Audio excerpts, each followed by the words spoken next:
Skull. Skull. You will know me as Skull the Norn. Welcome back, travelers, to another video. We are here with our first official top 5 video. We are going to be doing the top 5 magical weapons in Norse mythology. I am joined here today by the #1 Viking, Andrew Valskauskis. And I'm here with Ken, Mr. Marketing and Social Media Man. Yeah. So Ken, what do we have today? I think we have 5 super cool magical items. I'll put them as a top 5 badass magical item list from Viking mythology. At number 5, we start with none other than Gram, the peerless sword that was brought into the world by Odin, stuck into a magical tree called Brenstock. Why did that sound familiar? That's true, eh? Was there something with a stone and a sword, maybe? Was it something to do with, like, Merlin or something? Yeah, I think so. Oh, is Merlin Odin? Oh, that could be another video. I like that. Oh, so you gotta be worthy. Also. Yeah, worthy. Wait a minute. Marvel? What do you mean worthy? Okay, so number 5, we've already got one weapon that has inspired some movies, some comic book. The sword is stuck in a tree. And of course, yeah, a worthy warrior has to come, a hero of the land. And it's Sigmund. Sigmund comes and draws the sword out of the tree, causing a lot of jealousy among his peers. There's a lot of bloodshed. The sword gets broken. Eventually, a dwarf goes to see another great warrior named Sigurd. Any relation with Sigmund? Well, maybe we're going to do a lore deep dive for that one. Spoilers, not today. Nope. Not today. So, Sigurd ends up working for Regin, Yes. and Regin says, I need you to kill one of the most powerful and terrifying creatures out there, a Lindormer, which is a dragon, which is his brother Fafnir shape-changed into one.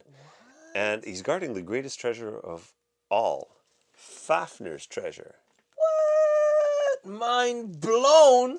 Also one of our first books that came out, so definitely check that out as well. We're definitely going to link that in the description. Shameless product plug, but that's okay. Number 5, sponsored by Fafnir's treasure. Okay, so and on to the next one.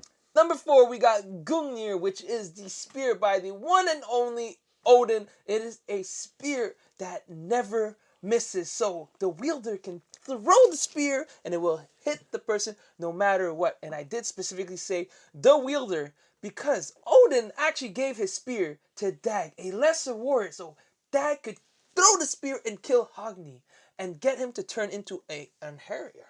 Oh, that pissed off his girlfriend, who was a Valkyrie. Yeah, so there's a few Valkyries that are not on Odin's side right now. So No. that was a pretty plot twisty story, I might say myself, which also could be another lore that we can talk about. Man, there's so much lore we can talk about. It's so crazy. ridiculous. Now we got number 3, right? We're at number 3, which is none other than Tyrfing. Tyrfing. So That name. Tyrfing is a sword that, when unsheathed, guarantees there will be a death. Someone is going to die. That's pretty good. That seems very overpowered. And it's going to happen fast. So you can kill your enemy like instantly?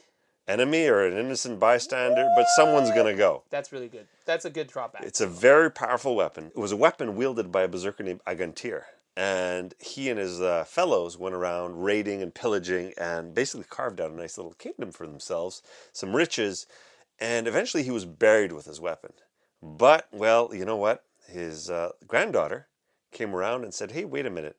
Granddad was such a badass and he had such a badass weapon. I want that. Give me my sword. Give me my inheritance. Yep, so she went right down to the tomb, confronted the specter of her granddad and says, you know, I want Tyrfing. And her granddad obviously warned her that nothing good can come of this weapon, but she didn't listen to him. She wanted it. Yep, and she took it. And let me tell you, there's a trail of blood that she leaves behind. And then she has another bad decision, which is leaving it to one of her kids. And does she pick the responsible one? Probably not, right? No, she takes the black sheep of the family, Wow. the one that's already up to no good, and gives it to him. Millennials, right? So, obviously, the son goes off and has a rampage with this weapon. And it kind of just drops off into obscurity after this. And then resurfaces under a different name called Dainsleif. And the correlation is absolutely perfect because when we first hear of Dainsleif, it is a weapon when it is unsheathed, will kill somebody immediately. So we know that over that time, these two weapons became, or these two names were tied together with that power. But now a new power has been revealed because Hild is the new owner. And what she does is she takes her dad and her lover, forces their two armies to fight each other, and then they basically kill each other. Then at night, she wanders out into the battlefield wielding Dainsleif, and all of the dead rise again to fight the next day. You're telling me that not only does this instant kill people, it also rests the dead? It sounds like it, absolutely. That's pretty strong. So that's why it's number 3. Yeah. So number 2, we got a crazy sword. There is no name to the sword, but it's a sword that was wielded by Frey. This sword had one of the craziest power that I've ever seen in my life. It's a sword that does not require a wielder. It will dance and slash and fight on its own. The cool side about this is that you don't even need to be on the battlefield. It's just slashing and slashing, so you don't have to worry about getting stabbed or killed. That is ridiculously crazy. Tell me, he never gives up the sword. It's too good to give up. Ooh, you know that song, What the Lovers Do. There's a little maroon. So I'm a millennial, so this my type of song. He does give it away. He gives it away to Frey. a giant named Gerd. So he just give it away for love, And the worst part about this, literally, as Ragnarok started, he had no weapons, and you know what he decided to pick up? An antler, a pair of antlers to fight. Obviously, obviously. I hope he doesn't have to face anyone tough fighting with antlers. He got his butt wolfed by Surt. Surt. Oh, that's not a guy to go up against. No, that's why. Number 1 is Surt's sword, Levitain. Now, you cannot beat Surt's sword for badassness because there's 2 wicked moves that he pulls off with the sword. First one, he splits the sky in 2. And then the second, he cuts into Yggdrasil, the world tree that all of the 9 worlds hang upon, and everything burns to ash with the exception of a couple of little survivors. So he cuts through worlds.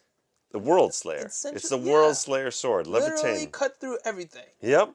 Dang. And it is so bad that this sword actually has to have a keeper that keeps it in its downtime, and her name was Sinmara. And we will have more lore about this whole story. Mm-hmm. Now, you're wondering, guys, did you guys forget something? Didn't we forget something? Well, let's talk about the honorable mention that wasn't really put into the list, and I'll explain to you guys. So we have Mjolnir, which was wielded by Thor, the god of thunder. And everyone's going like, wait, how did that not hit top 5? Well, let's be honest. Mjolnir doesn't have any magical powers. Thor goes on a rampage and kills a bunch of giants. Yeah. But none of it is really attributed to Mjolnir itself. No. It's really Thor being a badass. Like a really, really big badass that wields a weapon. The weapon is strong, but it's not perfect. It's to the point where you actually need a gauntlet. It was actually broken, right? It was actually broken. Loki screwed up the whole forging process. That's another story that you can't mention to people because that's a true. Spoiler. But like I said, like you had to hold it with a gauntlet. It's so hard. You needed a belt too? A belt as well. Like, come on. It was strong, but because of Thor.